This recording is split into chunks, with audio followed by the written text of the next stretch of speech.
Good afternoon, students.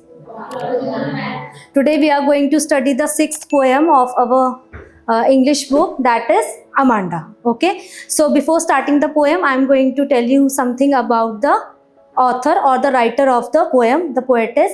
The name of the poetess is Robin Klein. Okay, Robin Klein. She is an Australian author or writer. Okay, she has written many stories about children, about young adults, and she is very famous author. Okay, this poem is also written by Robin Klein. The name of the poem is Amanda. So first we are going to study about the introduction of the poem. So it describes the struggle of a young girl, Amanda, who feels irritated and suffocated by constant instructions and scoldings from elders.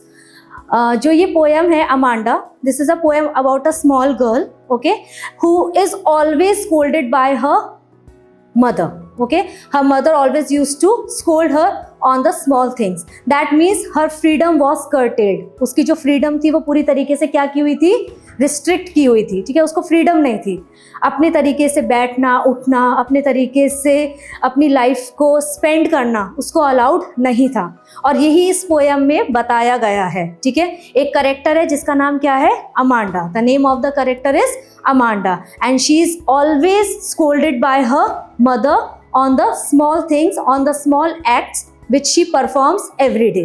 है ना, जो हमारे natural चीज़ें भी जो हम अपने करते हैं घर में, बैठना उठना खाना पीना, इन चीज़ों पर भी उसकी मदर उसको क्या करती थी, स्कोल्ड करती थी. Okay, she is repeatedly told what to do and what not to do, like not biting her nails, sitting properly, doing her homework, etc.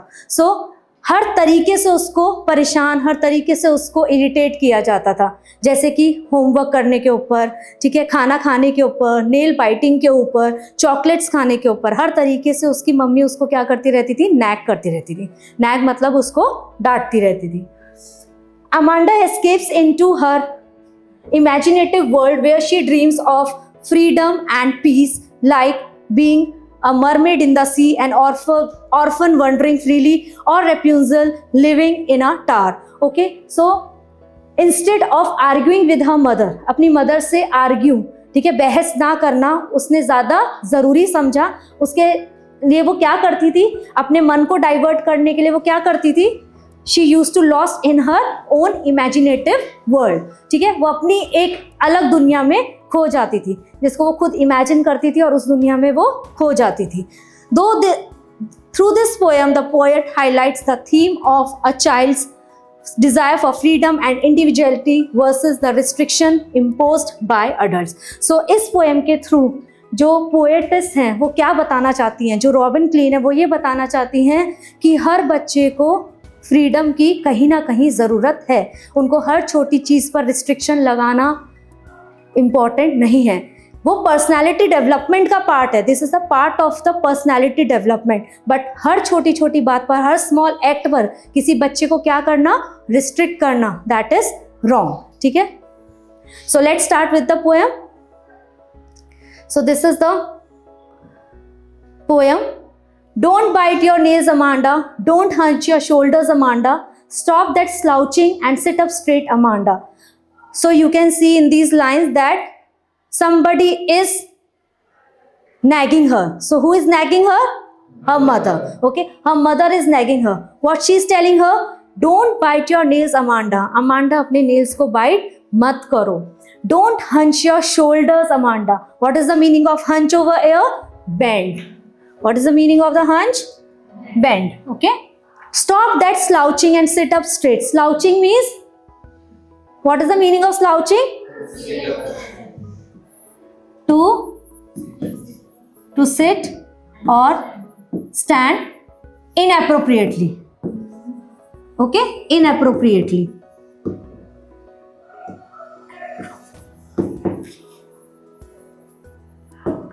ठीक है, मतलब वो जरा सा भी मूव कर रही है बैठे हुए, वो जरा सा भी कभी खड़े हो रही है कभी बैठ रही है, तो उसकी मदर उस पर भी उस पर चिल्ला रही है कि तुमको सही से बैठना नहीं आता, तुमने अपने शोल्डर्स को बेंड क्यों कर रखा है, तुम सीधे नहीं बैठ सकती हो. तो ये छोटी छोटी जो चीज़ें हैं उसके लिए टोकना उसकी मम्मी की आदत थी, जो उसको वो हर टाइम क्या करती रहती थी, करेक्ट करती रहती थी। और वो क्यों करेक्ट करती थी उसको, वो ऐसा चाहती थी, वो ऐसा सोचती थी कि this behaviour is not acceptable in the society. ये बिहेवियर जो उसका बिहेवियर है, ठीक है, शोल्डर्स को बेंड करके बैठना, नेल्स को बाइट करना, ये सोसाइटी के नॉर्म्स को फॉलो नहीं करता है। She wants her to be ideal child, कि that she is listening to her mother, that she is very obedient and she follows all the guidance which her mother gives her. Okay, there is a languid emerald sea where the sole inhabitant is me, a mermaid drifting blissfully. अब यहाँ पर Amanda अपनी mummy की बातों को ignore करके अपनी एक इमेजिनरी दुनिया में चली गई है। She went into her own imaginary world. तो वहां पर वो क्या सोच रही है कि एक लैंग्वेज सी है, language means very relaxed and very peaceful. Okay, relaxed and peaceful, एक बहुत रिलैक्स्ड पीसफुल एमरल्ड सी है। एमरल्ड मीन्स, एमरल्ड पता है ना, प्रीशियस स्टोन होता है, that is of green colour. तो एक शाइनी सा ग्रीन कलर का क्या है, शाइनिंग ग्रीन कलर सी। शाइनिंग ग्रीन कलर एक सी है, दैट मीन्स जो उसका पानी है वो कैसा दिख रहा है, बिल्कुल शाइन करता हुआ ग्रीन कलर का। Okay, where the sole inhabitant is me. Sole inhabitant means single individual, means single person. जहां पर जो सिंगल पर्सन है वो कौन है, अमांडा है। ठीक है, a mermaid drifting blissfully, so she is comparing herself to a mermaid. Mermaid is a mythical sea water creature. Okay, mythical sea water creature. आपने कहानियों में सुना होगा जल परी वगैरह, ठीक है ना। तो वो अपने आप को किससे कंपेयर कर रही है कि मैं एक मरमेड हूं, एक जल परी हूं, who is drifting. Drifting means who is moving happily. Okay, who is moving very happily. तो उसको यहां पर क्या पसंद आ रहा है, she is liking the loneliness, the calmness, the peacefulness of the sea. जो सी है वो पूरा शांत है, ठीक है, वो वहां पर अकेली है, वहां कोई भी नहीं है, और वो किसकी तरह पानी में क्या मूव कर रही है, एक मरमेड की तरह। Understood? Okay, now she is back again to the scolding part of her mother. Did you finish your homework Amanda? Did you tidy your room Amanda? I thought I told you to clean your shoes, Amanda. अब वापस वो imaginary life से बाहर आ गई है और अब उसको क्या सुनाई दे रहा है, वापस से स्कोल्डिंग सुनाई दे रही है। And who is scolding her? Her mother. What she is saying to her? Did you finish your homework Amanda? क्या तुमने अपना होमवर्क कंप्लीट किया Amanda? Did you tidy your room Amanda? क्या तुमने अपना रूम साफ किया Amanda? I thought I told you to clean your shoes. मैं सोच रही हूं मैंने तुमसे कहा था अपने शूज क्लीन करने के लिए।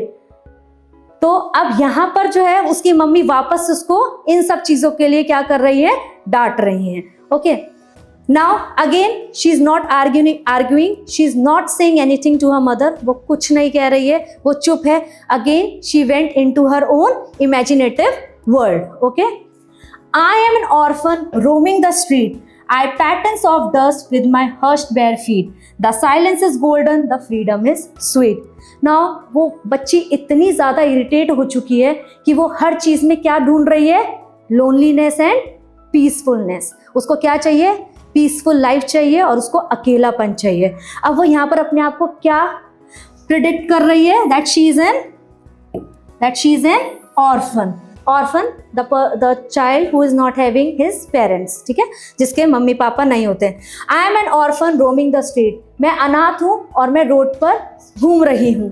आई patterns of dust with my hushed bare feet, जो उसके हर्ष, उसके जो नंगे पैर हैं, ठीक है, वो अपने नंगे पैरों से क्या कर रही है, वो पैटर्न बना रही है। ठीक है, जो सड़क पर मिट्टी है उस मिट्टी से वो क्या बना रही है, वो पैटर्न्स बना रही है। ठीक है, छोटे बच्चे बेसिकली करते हैं ना, आप देखोगे उनको कहीं मिट्टी दिखेगी तो वो हाथ से उस पर पैटर्न्स बनाने लग जाएंगे, नेम्स लिखने लग जाएंगे। सो she is also doing the same thing. The silence is golden, the freedom is sweet. अब वो जो स्ट्रीट है वहां कोई नहीं है, अकेली वो ही है, और वो जो साइलेंस है, वो जो वहां पर पीसफुलनेस है, वो उसको इस टाइम गोल्डन लग रही है। ठीक है, वो उस टाइम उसको प्रीशियस लग रही है। द फ्रीडम इज स्वीट, और फ्रीडम उसको जो आज़ादी मिल रही है अकेले रहने में, वो आज़ादी भी उसको कैसी लग रही है, अच्छी लग रही है। Why? Because she is always scolded by her mother. छोटी छोटी बातों पे उसको टोका जा रहा है, उसको रोका जा रहा है, तो वो बोल रही है कि मेरे को अकेले ही रहना अच्छा लग रहा है, मैं ऑर्फन हूँ, मुझे उससे भी कोई दिक्कत नहीं है। क्यों? क्योंकि मुझे क्या मिल रहा है, पीस मिल रहा है, मुझे फ्रीडम मिल रही है। Okay, understood? Now again she is being scolded by her mother. What her mother is saying, don't eat that chocolate, Amanda. Remember your acne, Amanda. Will you please look at me when I'm speaking to you, Amanda. अब उसकी mummy उसको chocolate खाने पर भी डांट रही है। एक छोटी सी बच्ची जो चॉकलेट खाना चाहती है, उसकी मम्मी उसके लिए भी उसको क्या कर रही है, she is scolding her.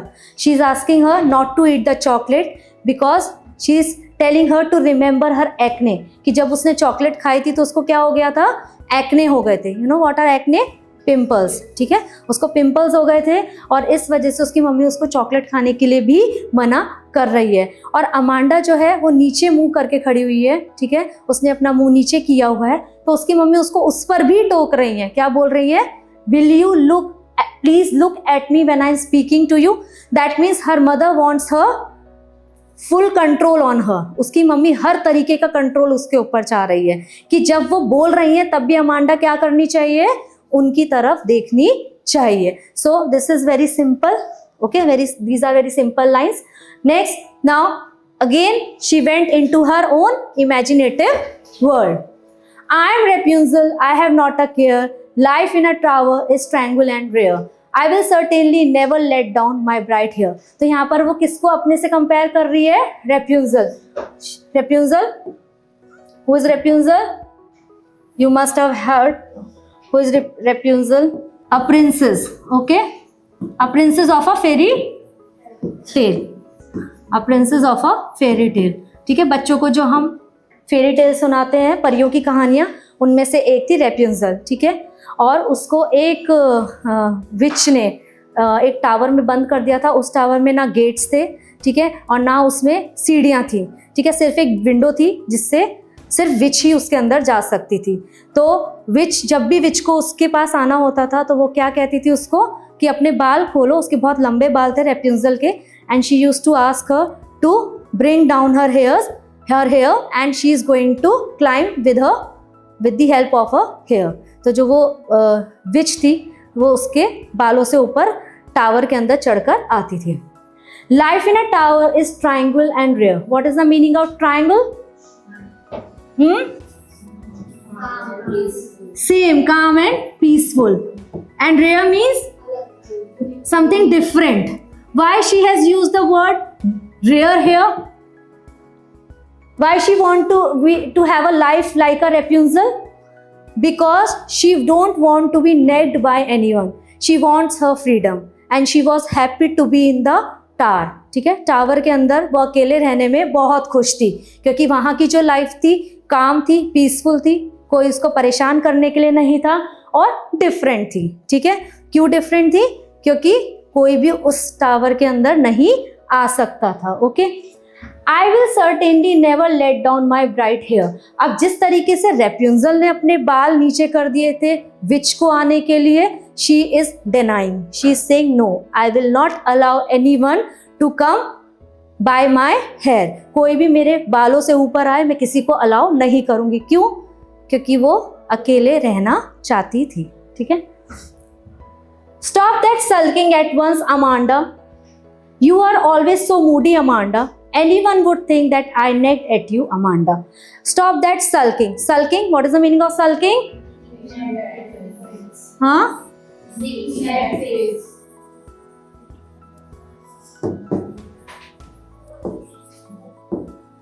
Making bad faces. Stop that sulking at once. So she is making bad faces because she is not liking the way her mother is scolding her. So she was avoiding her. She was not looking at her. She was making faces. Okay. You are always so moody. So her mother is saying moody. When she is making faces, her mother is saying that she is moody. तुम moody हो. ठीक है, कभी तुम खुश हो जाती हो, कभी तुम चुप हो जाती हो, कभी तुम हंसने लगती हो, कभी तुम मेरी तरफ देखती ही नहीं हो, कभी मेरी तरफ देखती ही रहती हो. So you are moody. Anyone would think that I nagged at you, Amanda. कोई भी ये सोचेगा कि मैं तुम्हारे पे चिल्ला रही हूँ, मैं तुम्हारे को स्कोल्ड कर रही हूँ. बट ऐसा एक्चुअली किसके साथ हो रहा था? अमांडा के साथ हो रहा था. She was being controlled by her mother at every small step. हर छोटे स्टेप पर उसकी जो मदर थी वो उसको क्या कर रही थी? वो उसको करेक्ट कर रही थी, स्कोल्ड कर रही थी. So do you think that this kind of situation happens with you also at your home? No. If not, that good. And if it happens, then do you find it good for yourself or you find disappointed? Disappointed. Sometimes you relate yourself with Amanda. Yes, you relate yourself with Amanda. But her mother nags a lot of on her. उसकी जो mother है वो उस पर बहुत ज़्यादा क्या करती है? कंट्रोल रखती है, जो कि एक बच्चे पर इतना कंट्रोल रखना सही नहीं है. Because everyone is born with his और हर फ्रीडम. हर कोई अपनी आज़ादी के साथ आया है, अपनी आज़ादी, अपनी ज़िंदगी को एक आज़ाद ज़िंदगी की तरह जीने आया है. So here your poem is complete. Okay, and can you do you know the rhyming scheme of this poem? See, there are different rhyming scheme for every different paragraph. Her paragraph की जो rhyming scheme है वो क्या है? Different है. ठीक है, यहाँ पर देखो, Amanda, Amanda A, Amanda A, then straight B, then Amanda A. So first paragraph की क्या है? A B A. Okay, next see me. So A, blissfully B. Then what is the rhyming scheme? A B. So इसी तरीके से जो और paragraph है उनकी भी जो राइमिंग है वो अलग ही है. तो इसमें कोई सेम पैटर्न नहीं है राइमिंग स्कीम का. Understood? So here your poem is complete.